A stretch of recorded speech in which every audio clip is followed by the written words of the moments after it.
It's finally here, the one that I gave this little cryptic introduction to that you were wondering, what does Steve have up his sleeve for the final portion of the self-talk section? This is a little bit kind of out there to some extent. Now I'm really getting psychologist on all of you, but we've had the opportunity to kind of warm up and romance with one another, so I think you're ready for it.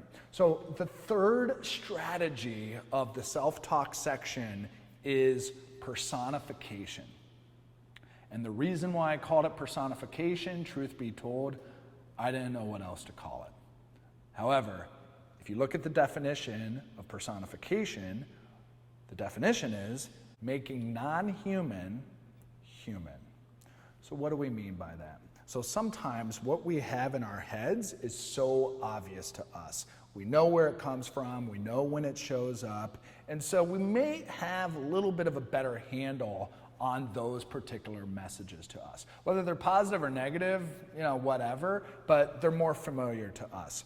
Sometimes our progression down the life path is less about that which is obvious to us and more about that which is less obvious to us or not in our awareness at all. And so with personification, it gives us the opportunity to creatively channel aspects about ourselves through communication abilities to make the non-human a bit more human.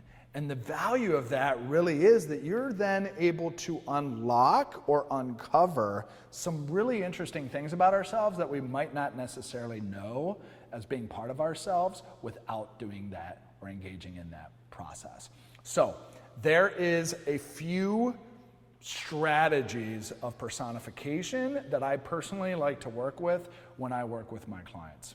All right, so here goes. First one. Bear with me. First one is asking yourself, if X could talk, what would it say to you? If X could talk, what would it say to you? Example. Maybe every time I go into a performance endeavor, my stomach just gets in knots. It's super uncomfortable, it's super tight. I don't like it. I wish it would stop. It's incredibly distressing.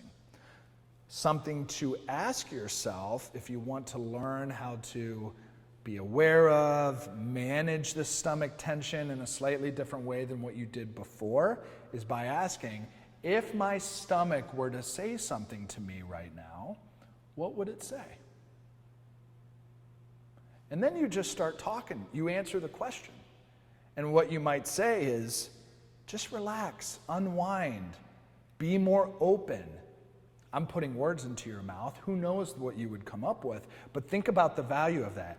If I ask my stomach, what would you say to me right now if you could? And the stomach would respond, just be more open. Imagine what taking that message and applying and incorporating it in some meaningful way could allow you to do in the future. You know what? I do need to be more open. I love this performance endeavor. I'm just going to open myself up to the opportunity to do it. Think about that learning opportunity that was available as a result of asking your non-human self, and I know we can argue that, but your non-human self, your stomach isn't talking, but now it's saying, be open. It's huge. That's huge. Or you notice your foot shaking a lot. Your foot's shaking. What would your foot say to yourself right now? I feel like I want to go. Oh, well, where do I feel like I want to go? So all of this is in the spirit of awareness and understanding ourselves and then being deliberate about what we want to do with this new information. So number one in the personification exercises is to ask yourself the question, if X could talk, what would it say to me right now? That's number one. Number two, so sometimes we have some things going on internally, whether that's in our physical body. Another opportunity that we have is to actually hold a conversation with something or someone that's not actually there. Imagine that. Now we're talking real creative stuff here, real psychological types of things. So let's say you're a performer and you have a choreographer that you really wish that you could talk to or have some insight about, but you don't have the opportunity to talk to that person. You can engage in what we know as a two-chair technique, where you set up another chair, either literally or figuratively, but literally really helps the process, and you actually have a conversation with this person that's not there. And in addition, when you ask a question or you provide a statement, you then switch the perspective to the other person and you respond to yourself. Think about how much awareness you can gain from another person's perspective, how that sits with you, where your true feelings are as a result of going through that exercise. You can talk to a parent, a child, somebody that's living, somebody that's passed away, a real person, a fictitious person, an alter ego of yourself. Who sits in that other chair can be whoever you need it to be, want it to be, or would find value in having it be.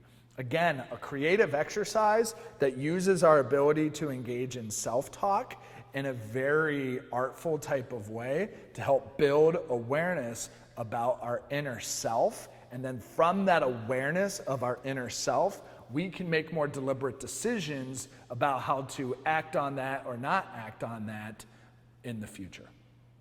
So, 2 exercises. Asking yourself, what would X say to me right now?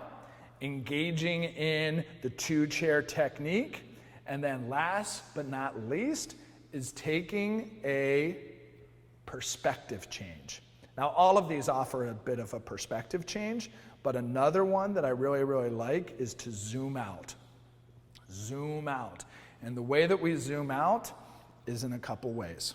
Way number 1 is, I'm 37 right now. At the time of this taping, I'm 37 years old. And let's say I'm really stressed out about a particular situation. I could ask myself, Steve, what would your 70-year-old self say to you right now? Now, my 70-year-old self has all sorts of life experience, wisdom, emotion, education that they're bringing in that answer. And so I ask my 70-year-old self, and that puts whatever I'm dealing with in the moment in a lot more perspective. My 70-year-old self would say, Steve, it's going to be fine. Open up, just smile, whatever it is. Perspective. The other way to zoom out is whatever problem or situation it is that you're dealing with, think about viewing it from the moon. So we remind ourselves of that beautiful image of the Earth captured from the moon and just how contained the Earth looks and how beautiful it looks from that distance. Imagine viewing the Earth, and on that Earth is you somewhere in a country, in a state, in a city, on a block, in a house, in a bedroom, in a chair, dealing with some concern that when you zoom back out, is it really that big a deal? So a couple ways to engage in some perspective taking by considering what your situation or stressor looks like from a distance, whether in space or in time of your older self. So, personification, yeah, we're getting a little bit creative, a little bit wild and crazy with these particular strategies, but all help to use our ability to engage in internal dialogue in a creative type of manner to uncover and sift around in some things that we might not necessarily know exist, bring those to our awareness to then use with purpose. So, that completes the self-talk section. Talked about some really cool things, words of affirmation, getting those words on paper, either through to-dos, checklists, or the art of journaling, and then engaging in some of our creative capacity to have a two-chair experience, ask ourselves, what would X say if it could right now, and zooming out in some particular type of manner. Next up is channeling our ability to embrace whatever happens. See you there.